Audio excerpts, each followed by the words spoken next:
Hello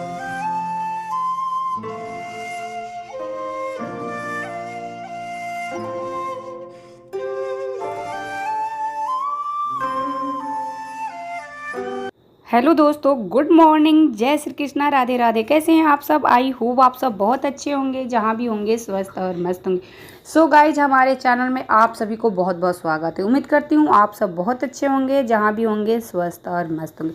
so guys, यहाँ पर मेरे बच्चे लोग सुबह में स्कूल जा रहे थे, तो मुझे समझ में नहीं आ रहा था कि मैं क्या बनाऊँ। तो नमकीन पुड़िया के लिए मैं आटा गूँथी थी, जिस पर ये लोग बच्चे मेरे मिक्स अचार के साथ खा लेते हैं। बाकी छोटा वाला जो मेरा बच्चा है वो बोलने लगा कि मम्मी पुड़िया नहीं ले जाएंगे, तो उसी आटे से मैं नमकीन बना लेती हूँ। इस तरीके से कुछ भी छोटा मोटा जुगाड़ लगाती हूँ और वो लोग पसंद करके खा लेते हैं। अगर मैं आज पुड़िया बनाती ना, तो छोटे वाले बच्चे के मेरा बिल्कुल दिमाग चेंज था, बोल रहा था मम्मी मैं पुड़िया नहीं खाऊंगा। और आजकल ना हमारे घर में जैसे भरने वाली चीज़, जैसे आलू पराठा हुआ, सत्तू पराठा हुआ, जब तक सावन अब ख़त्म नहीं होगा तब तक हम लोग नहीं बना सकते हैं, ना खीर बनेगा। तो मुझे समझ में ही नहीं आ रहा था कि क्या बच्चे लोग को टिफ़िन में दूँ। तो ये नमकीन के साइज़ में मैं कट कर दी हूँ। ये पूड़ी की ही आटा बनाई थी, नमकीन पूड़ी के, उसी में से दोनों बच्चे को दी और थोड़ा सा मिक्स अचार मेरी बेटी को दी। और मेरा बेटा मिक्स अचार नहीं खाता है, केवल वो नमकीन लेके ही गया था स्कूल। दोस्तों, अभी चाय चढ़ा दी हूँ, चाय को छान के पापा को दूँगी। मम्मी अभी पूजा नहीं की हैं, तो वो पूजा करने के बाद चाय पियेंगी। वो सुबह मॉर्निंग में लाल चाय पीती हैं, तो मैं जब उनको लिए चाय बनाऊँगी तो मैं अपने लिए भी चाय बना लूँगी। तो यहाँ पर देख सकते हैं दोस्तों, आज मेरे पतिदेव आने वाले हैं दिल्ली से, और वो बोले कि जल्दी से खाना बना देना और मुझे ऑफिस भी जाना है, क्योंकि ऑफिस के काम से ही दोस्तों दिल्ली गए थे। और आज वो दिल्ली से आएंगे, 7:30-8 बजे तक वो उतर जाएंगे। उसके बाद खाना वगैरह खाकर नहा धोवा के फिर ऑफिस के लिए निकलेंगे, क्योंकि कुछ प्रोजेक्ट के लिए जिसके लिए काम से गए थे, कुछ फाइल है जिसको जमा करना है ऑफिस में दोस्तों। तो यहाँ पर मैं दाल तड़का अभी तक बना चुकी थी, और दोस्तों आलू के चोखे भी बना दी थी, चावल भी बना दी थी। अभी मैं पकौड़ी के मिक्स पकौड़ी की तैयारी भी कर रही थी साथ में।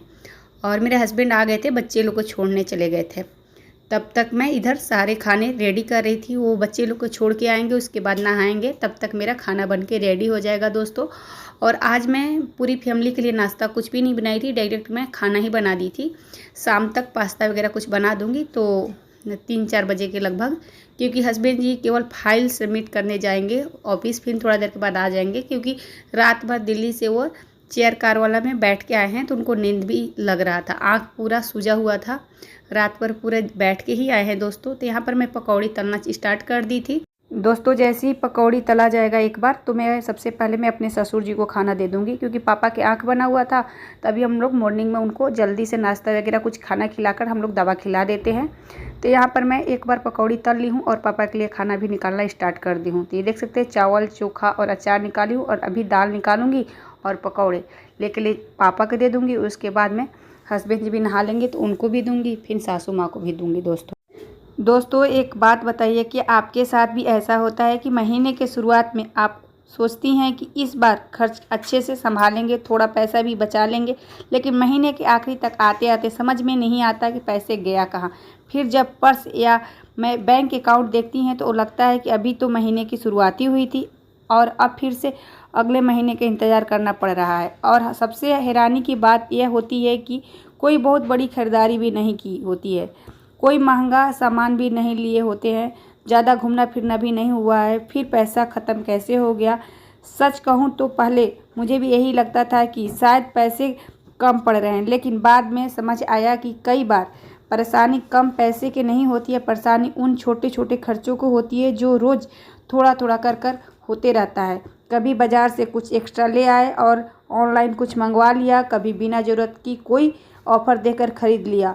हमें लगता है कि इसमें क्या फ़र्क पड़ेगा, लेकिन यही छोटी छोटी खर्च महीने की आखिरी में बड़ा फ़र्क दिखाई देता है दोस्तों। घर संभालना सिर्फ खाना बनाना, सफाई करना या बच्चे को देखना नहीं होता है। घर संभालना मतलब घर की ज़रूरतों की समझना भी होता है। किसी चीज़ पर पैसे खर्च करना है, किस चीज़ पर थोड़ा रोक सकते हैं, कहाँ बचत करनी है, और भविष्य के लिए थोड़ा पैसे कैसे अलग रखना है, ये सब भी घर चलाने का हिस्सा है। और सच बताऊं, जो महिला घर के पैसे को समझदारी से संभालना सीख जाती है, वो कम आमदनी में भी घर को बहुत अच्छे से चलाना सीखती हैं, क्योंकि घर सिर्फ ज़्यादा पैसे में नहीं चलता, घर समझदारी से चलता है, थोड़ी प्लानिंग से चलता है और रोज़ की कुछ आदतों से चलता है। आज की वीडियो में मैं आपके साथ कुछ ऐसा आसान तरीके शेयर करने वाली हूँ जिन्हें अपनाकर आप घर के खर्चों को थोड़ा बेहतर तरीके से संभाल सकती हैं।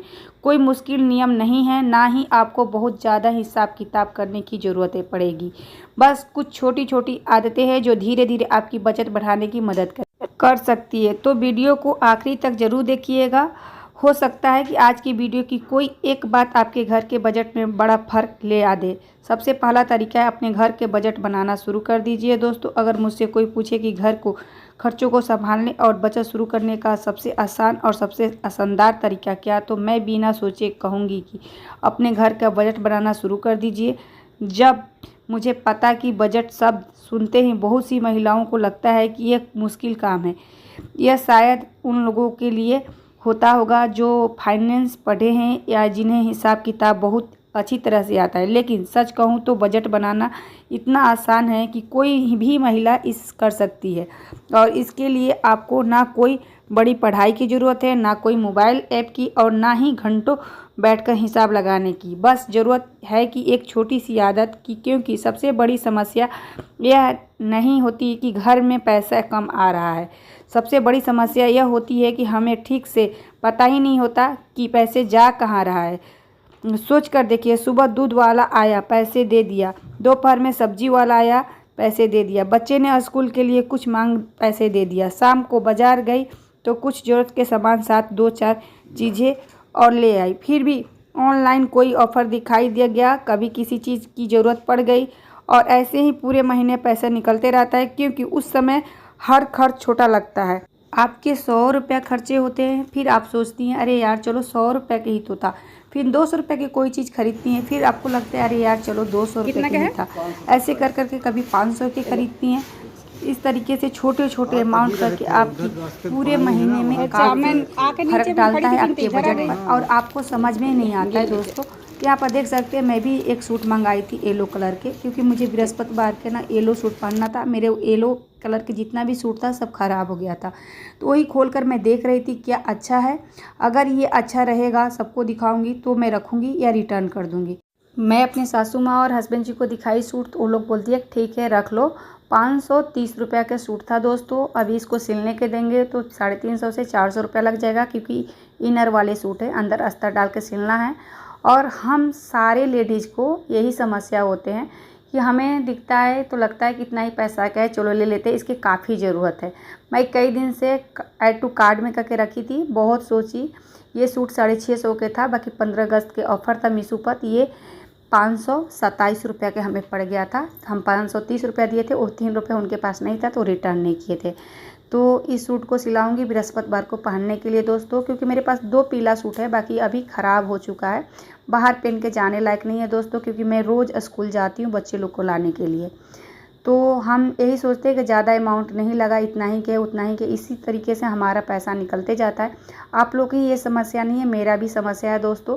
बाकी मैं बहुत सोच समझ के कपड़ा मंगाती हूँ, और इस वीडियो के एंड भी करती हूँ। अगर वीडियो पसंद आता है तो प्लीज़ एक लाइक ज़रूर कर दीजिएगा, और मेरे चैनल पर पहली बार आते हैं तो प्लीज़ चैनल को सब्सक्राइब कीजिए, और कमेंट बॉक्स में सुझाव दीजिए।